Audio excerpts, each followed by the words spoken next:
Hello. Hey, everybody. How's it going? Good Monday morning. Got another week that we're alive, meaning it's another week to discuss horror and what's going on in the week in horror. Is that the name that we should use? I don't know. We still don't have a name for this thing, but hello and welcome.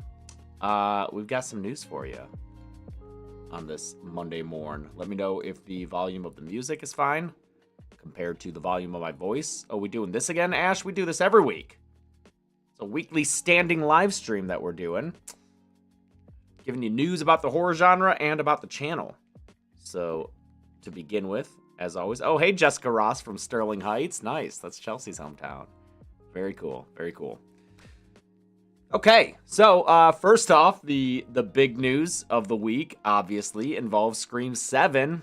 I did a live stream earlier this week, or I guess last week. I forget if it was Tuesday or Wednesday, when Melissa Barrera was revealed to have been fired from Scream 7 for comments made on her social media involving the whole Israel-Palestine situation happening over there. I'm not going to get more into that because you can see or hear my thoughts on the previous live stream, which is still live on the channel, where I discuss what she said, what the producer said. We didn't have all the information then, but I don't think anything drastically changed as far as what we knew. What did change is that the very next day, it was revealed that Jenna Ortega would also not be returning for Scream 7. Someone asked, Carlos Andrews asked, is Radio Silence still directing it? No, they were, I don't want to say removed from the project, but months ago, it was revealed that they would not be returning to direct Scream 7, that Christopher Landon would instead be directing it. Christopher Landon is the guy who made Happy Death Day to You, and he directed Freaky.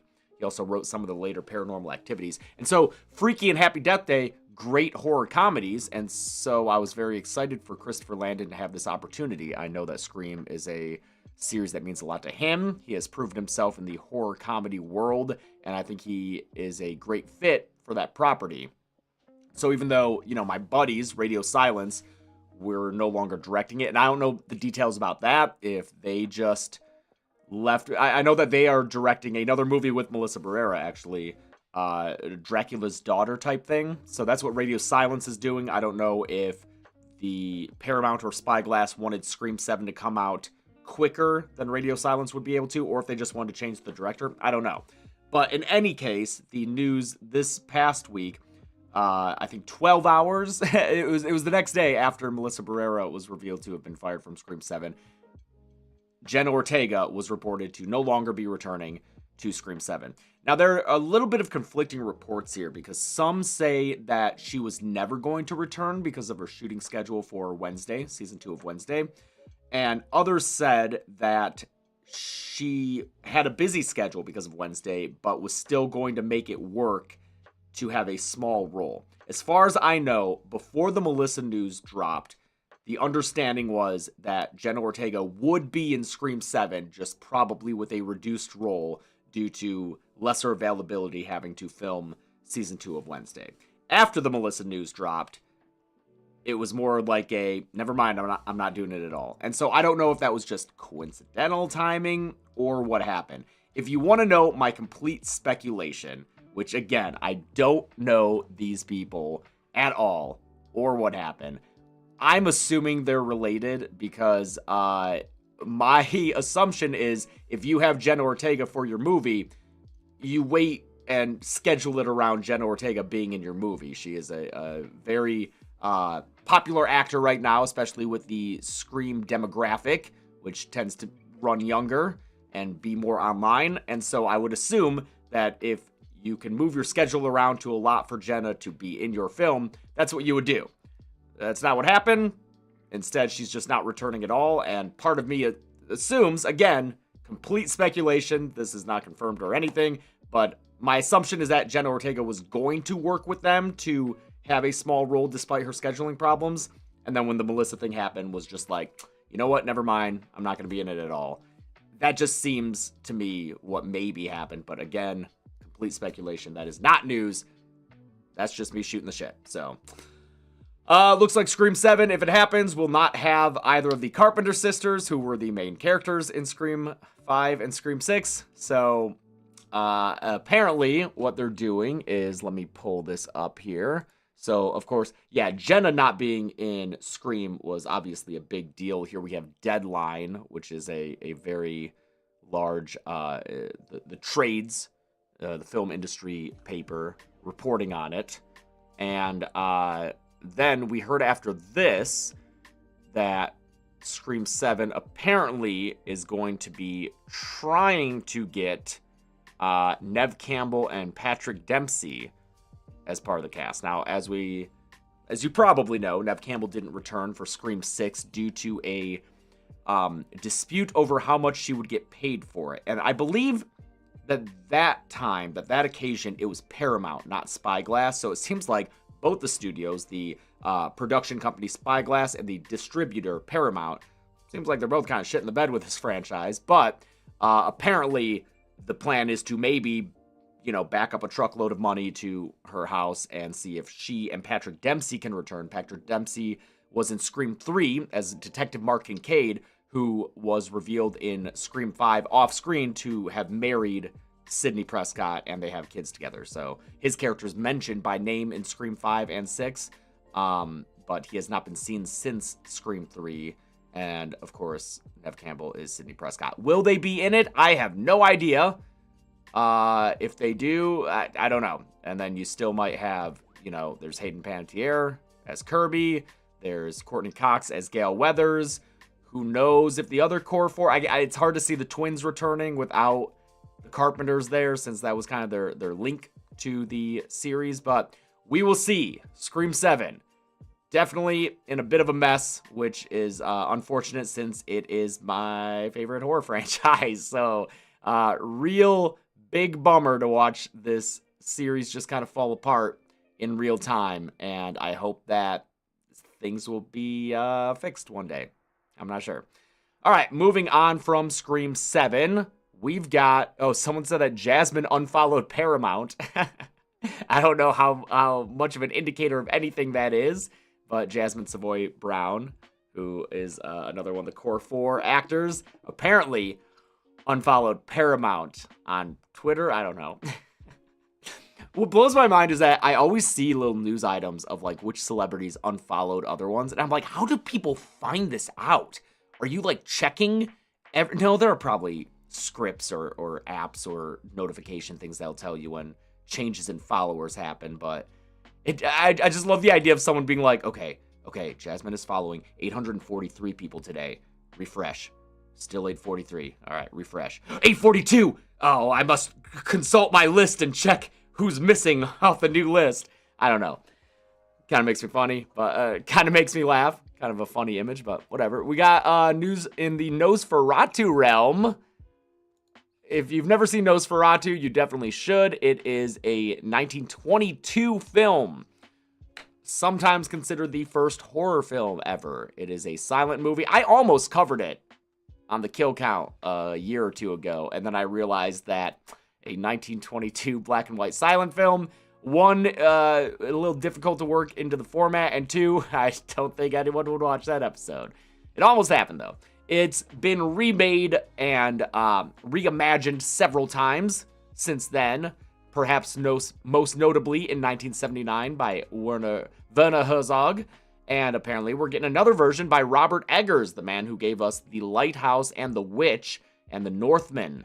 So he definitely is good at making unsettling period films, horror films mostly. And he's going to be remaking Nosferatu with Lily Rose Depp as the main protagonist and Nicholas Hoult as the other protagonist good guy, and as Nosferatu himself, Bill Skarsgård, star of the It and It Chapter 2 films as Pennywise, and star of the upcoming kill count subject Barbarian.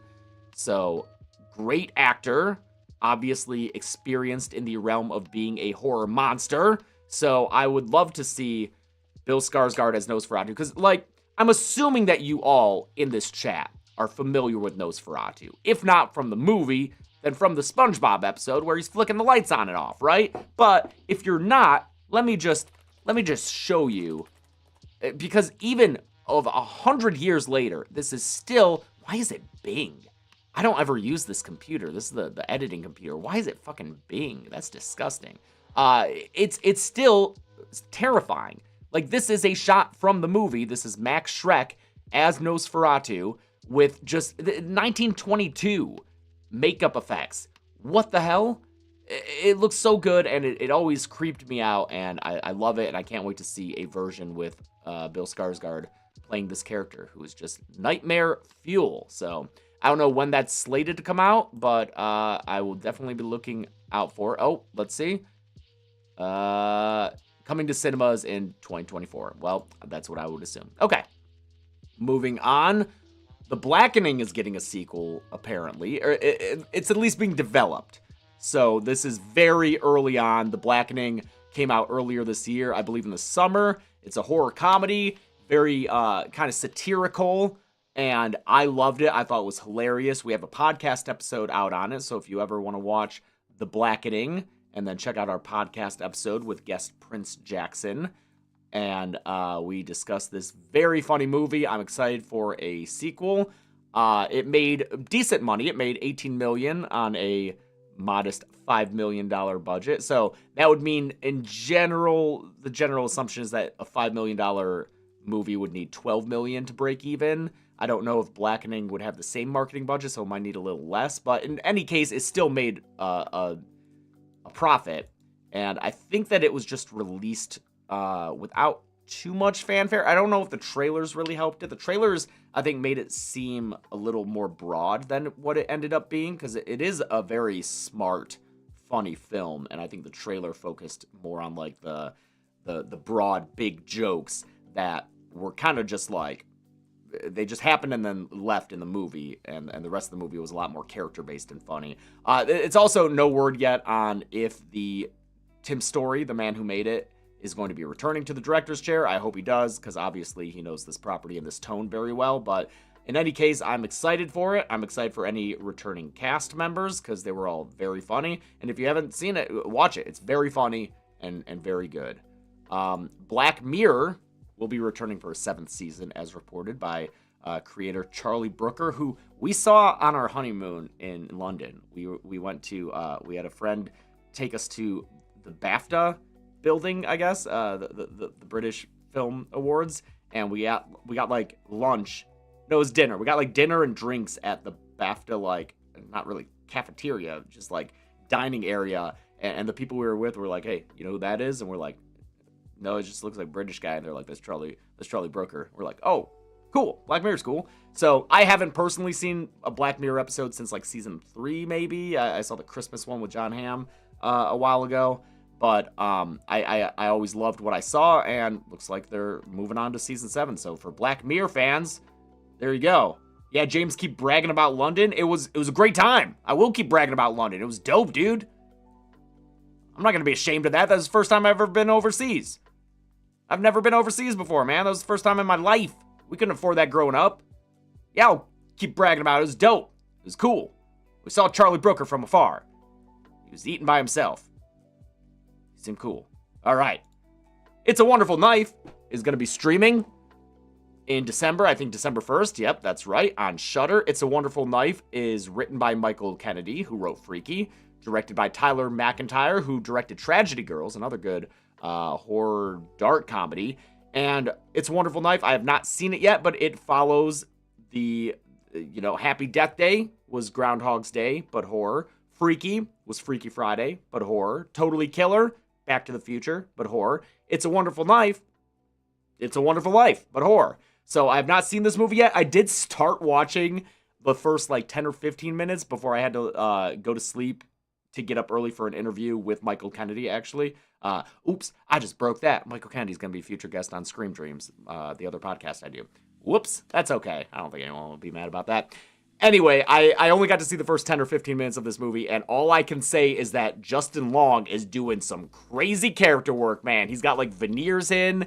He looks like, what's his name? Joel Osteen, the mega preacher guy from, like a decade or two ago. He looks great. And Joel McHale's in it from Community, and I really like Joel McHale. Also, Catherine Isabel, absolute star of the horror genre, and I think official Canadian spokesperson. I'm just going to say that, because whenever I think of her, I think of Canada, so she's also in it. So check that out on Shudder starting December 1st for your Christmas horror fix. All right, here's your FNAF. Here's your FNAF, all right? Your FNAF. Here's the news. It's coming to 4K and Blu-ray in December. In fact, tomorrow you can start streaming it from home. Well, I guess... No, you could always do that. It was released day and date on Peak. Oh, never before seen bonus content begins tomorrow, November 28th. Whereas the Blu-ray becomes available on December 12th. So pick that up if you want it. God, $271 million at the box office. That's so fucking great. Wow, good for them. Good for them. That sequel is inevitable, man. All right, so pick that up if you are interested in the home release of FNAF. And I know that I'm sure plenty of you have watched it a bunch on Peacock or saw it in theaters, but buying a Blu-ray is, one, a good way to support the film and let the studio and filmmakers know that you want more of this. But two, even if that bonus content is available digitally, again, and I say this all the time, you never know when a streaming service might just shut down all of a sudden, or might decide to remove content for whatever reason. They don't need a reason to remove it, and then if you don't own it for yourself, you can never watch it. Or if your internet goes out, that happens. So if you support a movie and really love it, I highly recommend you buy the physical media for it so you can always have it. No one can change it on you. They can't go in and take a scene out of the upload from streaming because all of a sudden 20 years from now, AI determines that it's problematic to depict animatronics in this way, and they're going and removing all those scenes from the streaming release. No, they can't do that if you have it on a hard release. That's yours. You pop that in the machine, you watch it whenever you want, and it's just the way you remember it. So get that physical media, baby. This is something I'm very excited about. I had never heard of this before this morning. A movie called Baby Girl is going to have the director of Bodies, Bodies, Bodies, which is one of my 3 favorite films from last year, Helena Rain, who I probably mispronounced her name. I know I did it in the kill count. I'm sorry. But she is going to be doing an erotic thriller with Nicole Kidman and Antonio Banderas. Yes, please. Give me an erotic thriller with Nicole Kidman and Antonio Banderas, directed by a person who just... Directors are the ones responsible for the tone of a film, and the tone of Bodies, Bodies, Bodies is one of my favorite tones in horror movies recently, and I just love it so much, and I'm so excited to see this next film from her with this cast. I don't know Harris Dickinson. I know that they are in Triangle of Sadness, but Sophie Wilde from Talk to Me is in it. The lead from Talk to Me, incredible actor, Sophie Wilde will be joining the cast. I don't know Jean Reno. But Baby Girl, I am so excited. A successful CEO begins an illicit affair with her much younger intern. That is Nicole Kidman, I'm assuming, as the CEO. That'll be cool. Can't wait for that. Great.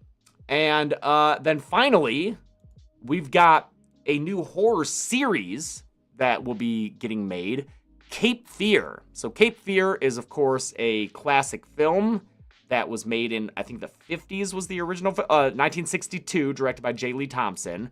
And then there was the 1991 version directed by Martin Scorsese, starring Robert De Niro. And then if you are a little bit younger than all that, you might know it from the Simpsons episode that riffs on Cape Fear, where it's Sideshow Bob trying to track down Bart. I believe that's the one with the infamous rake gag, where he gets out from underneath the car and is stepping on a bunch of rakes. So... Cape Fear, very successful property from many times in the past, and this lineup behind it is so exciting. One, Steven Spielberg and Martin Scorsese are going to be producing it, so executive producing, so a little bit less involved, but still, their names behind it. That's a lot of weight. It's apparently the first time that they've ever collaborated with TV, so that's exciting. And then the guy running it actually is Nick Antosca. Nick Antosca is a very, I'm excited by his filmmaking because he did, let's see, he has done a bunch of horror series, including writing for Hannibal, and he made Channel Zero, which I know a lot of people love. I haven't seen it yet, but it's a sci-fi horror anthology where each episode is its own thing. I guess kind of like Black Mirror, and that's from 2016. But he also made Brand New Cherry Flavor, which I believe is on Netflix. It's a single season show, and I just randomly put Brand New Cherry Flavor on a while ago, and I fucking loved it, man. I thought it was so cool, and I honestly would love to do a kill count on it, but it is a series, and I just don't know if there's enough interest in it to make it worth the work, because again, series are very difficult. Oh yeah, and Tosca is also an EP on Chucky, so the guy knows what he's doing when it comes to horror stuff, and I'm excited to see what he does with Cape Fear, which is obviously, like I said, a very big property. So that's all the headlines that I've got going over. And again, I would say check out Brand New Cherry Flavor on Netflix. Oh, Andrew Klaus Vineyard said, if you love Brand New Cherry Flavor, Channel Zero is going to blow your frickin' mind. It's even better. So that's cool. That's real cool. Yeah, check out Brand New Cherry Flavor. It takes place in 1990, I believe, in LA. So, I mean, for me, it's cool to see LA, like, depicted in a period piece. But, like, a young filmmaking woman comes to town with a script and a short film and wants to direct this movie herself, and it's all about her getting taken advantage by like shitty Hollywood producers, and then she tries to curse them with the help of a witch played by Catherine Keener. I fucking love it. It's so good. It's very very just bizarre and sleazy, and I love it. Love it. Okay.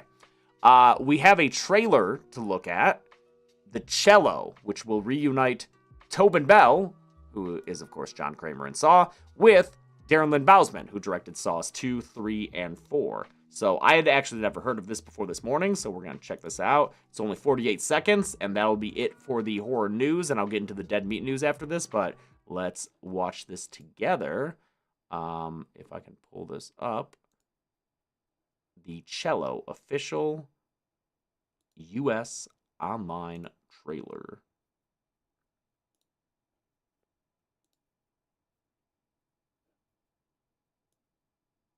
Turn up the volume for this.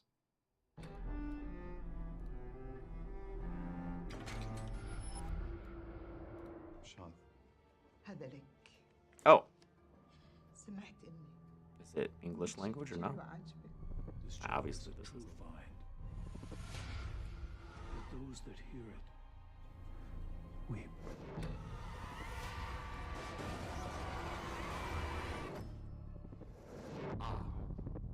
The man with the cello.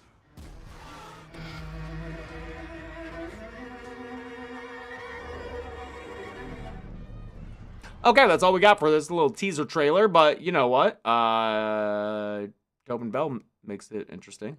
Looks like he's going to sell a cello. Looks like he's going to sell a cello. Great. All right, cool. So that's the horror news we got for you. All right.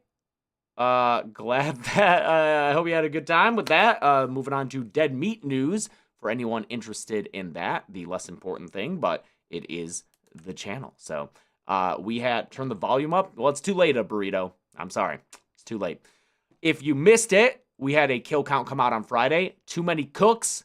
Check it out. It's a great, I know that, it's weird to me that Too Many Cooks is almost 10 years old now, which means probably a lot of people don't, oh, what is going on? I'm getting some volume. Okay, cool. It's weird because that means that a lot of people probably don't know it, because it's old, but it's fucking great. I promise. It's so good, and the kill count was a lot of fun to do. Get a little cameo in there, and it's fun to explain all the references in Too Many Cooks, and you know, talk about how it was made. So check that out if you have not seen it. Okay, I keep seeing, okay, all right, I keep seeing a lot of comments about CM Punk. Yeah, dude, CM Punk's back in WWE. That's fucking nuts. Non-wrestling fans don't understand how fucking nuts this is. It's insane. It would have been cool if he had come back for the Rumble, because that'd be exactly 10 years since he left. But of course, you You can't not have that Chicago pop, baby. And they fucking boomed us. They boomed us with the copyright logo. We all thought it was over. But Trips, you know he does that. You know he just fucking does that with them takeovers. With the, he always, we couldn't believe it. You already had Randy return. You already had R-Truth return. We thought we were all war games out, man. We thought we were all good. We had the faces in there chilling and celebrating their win. The little logo pops up and we're about to like get off the couch and go do other shit. And then Chelsea and I fucking blew up screaming. We had people over to watch the pay-per-view, but we also just had people over in general. They were in other rooms playing games and stuff. Everyone comes running in. They're like, what is happening? What's going on? And we're just fucking screaming like, oh my God, how is this real? And they come out, they're like, what happened? And we're like, CM Punk is back in WWE. And they're like, okay. And then they look at the screen and just some fucking, the meme is very accurate. Some guy from the gas station just walks out in a white t-shirt and they're like, all right, we're gonna go get back to playing Blockus. We're like, yeah, just go. You don't fucking understand. What the fuck? So, Chelsea said she wants to watch Raw, which she never does tonight. Gressel might even watch it, but sorry. Okay, there. That's all I got for the CM Punk thing. It's very crazy. What do I think of it? I think I'm excited to see what happens next, man. I'm excited to watch how this plays out. But don't get fucking worked, dude. Seth knew about it. That's all a work. Don't be a fucking mark. Obviously, Seth knows about it. He's a consummate professional. Whatever's good for the business, he's gonna go with, okay? So don't get fucking, come on, don't get worked. The little phone footage from afterward, Seth knew that was gonna get recorded and posted. They're all working you, dude. Come on, don't be a fucking mark. All right, anyway, dead meat news, I'm sorry. This week's kill count on Friday is going to be, what do we got? It's Never Hike Alone 2, right? Never Hike Alone 2, the final conclusive chapter of the Never Hike fan film series made by Womp Stomp Films, Vincent DeSanti, the Jason Voorhees coming around, killing people some more, returning Tom Matthews as Tommy Jarvis. So we've got that episode for you, and that'll be out on Friday. Before that, on either Wednesday or Thursday. So obviously we try to get the podcasts out on Wednesday, but this week we did record for 3 hours last night as we played Horror Survivor number 4.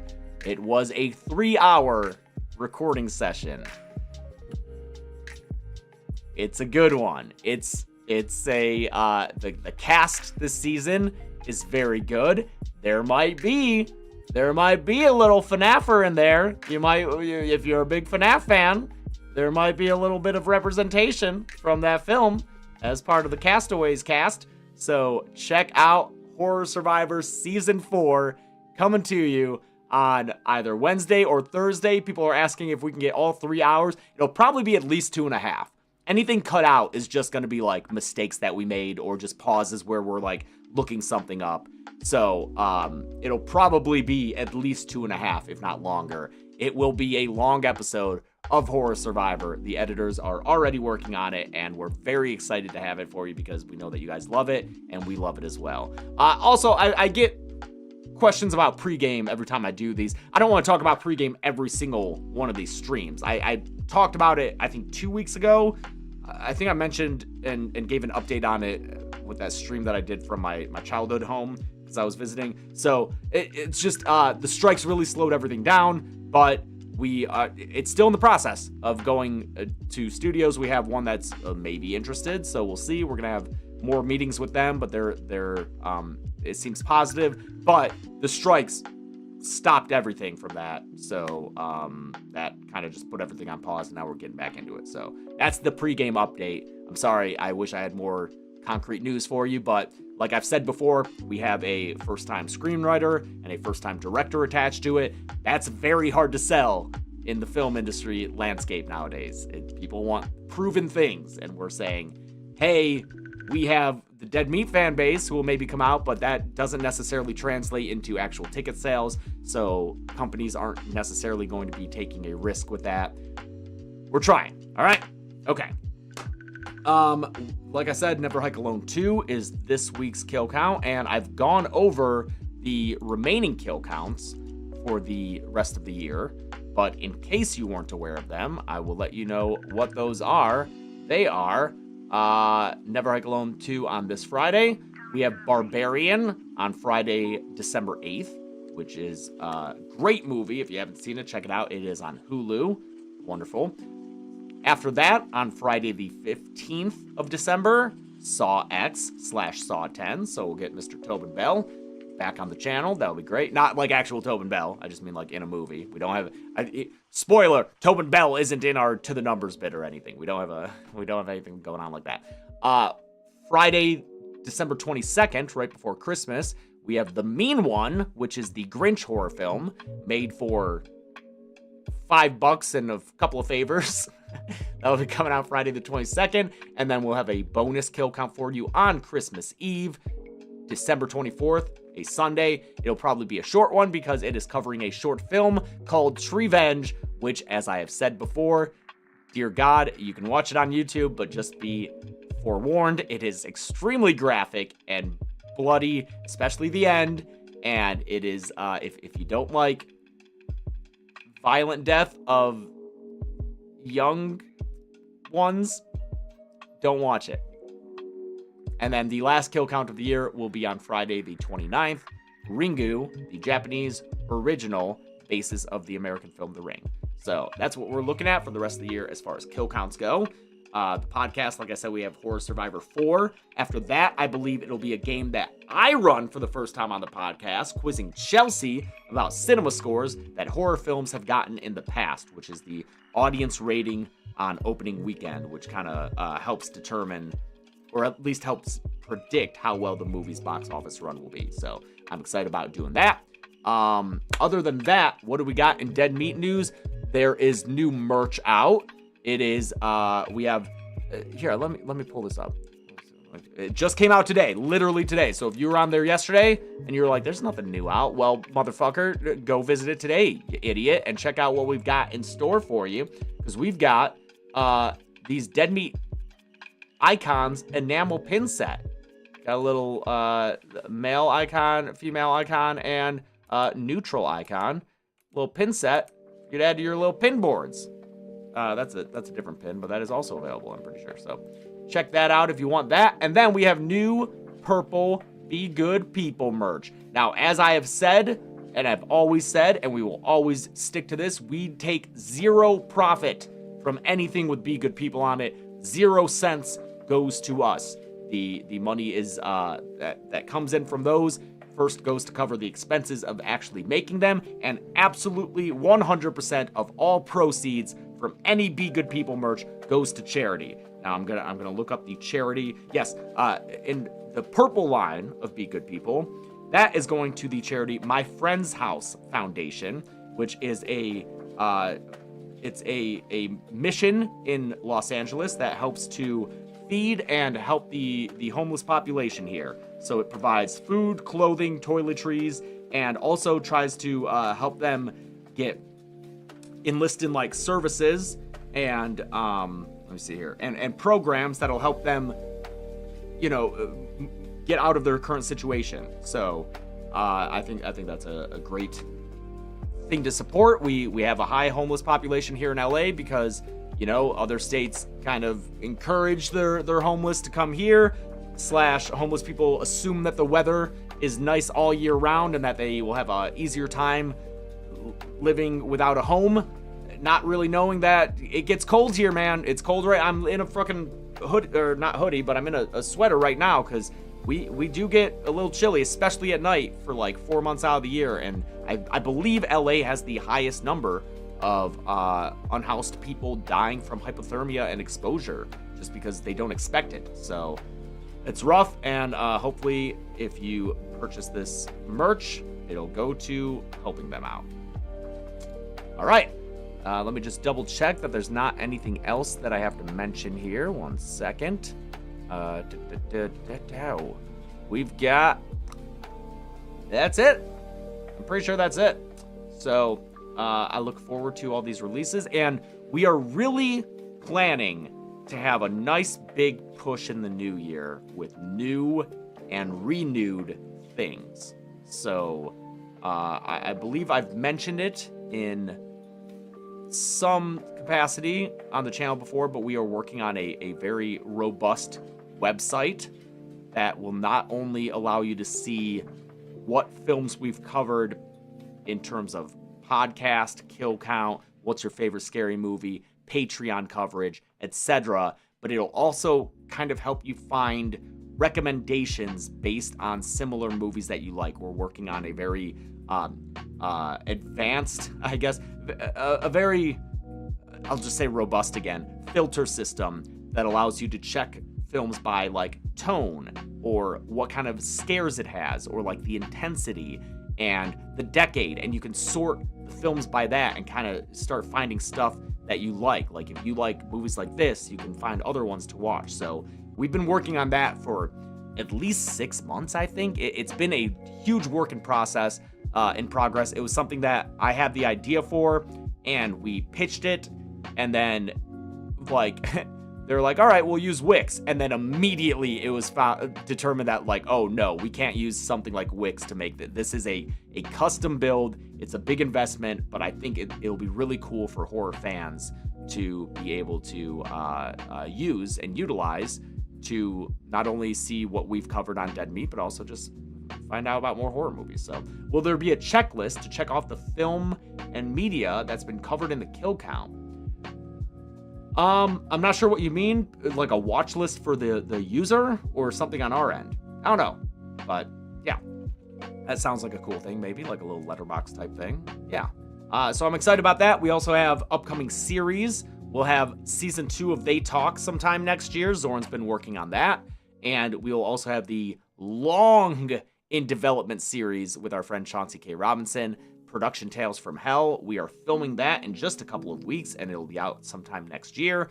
And that is a short, limited time series where she goes over horror films that faced a lot of issues in either production or pre-production or post-production, and just the real life stories behind them. So you're going to get stuff like The Exorcist, Amityville Horror, stuff like that. So we've been developing that for a while, and Chauncey has been really killing it with that, and our producer MK is really spearheading making that happen. So that'll be exciting. And then hopefully we will get to a place where we can just cover everything on the kill count. As I've said and intimated before, we currently are unable to cover certain things due to discussions that we are having. And if you are wondering what those things are, they tend to be the highly requested things. For instance, some of the things being requested in the chat at this very moment that I just can't acknowledge or talk about covering. So hopefully, there's some movement on that, and I hope to have better news for you, because now that the strikes are over, it'd be very nice to just be able to cover anything that people want us to cover and not be kind of tethered in a certain way. Any chance on a VHS kill count? I would say high chance in 2024 for a VHS series kill count. It's something I've been wanting to do for a couple years now, and I think we will do it. You like the woman pogging on the shelf behind me. What are you talking about, Leatherface? What the fuck are you talking about? Okay, I think that's all I got for today. I'm gonna go do my workout, and will I be doing the rest of Mortal Kombat like 11 and 1? Yes, we will also be doing that next year, I promise. We will do Mortal Kombat 11, probably with Aftermath in the same video, and then Mortal Kombat 1. I don't know when, I don't have a date for you, but sometime next year we will get those kill counts, I promise. I love doing them. I love Mortal Kombat. You know what I fucking do, dude. All right, thank you so much for tuning in and starting your week with me here today. I love doing these, and I'll see you on the next time.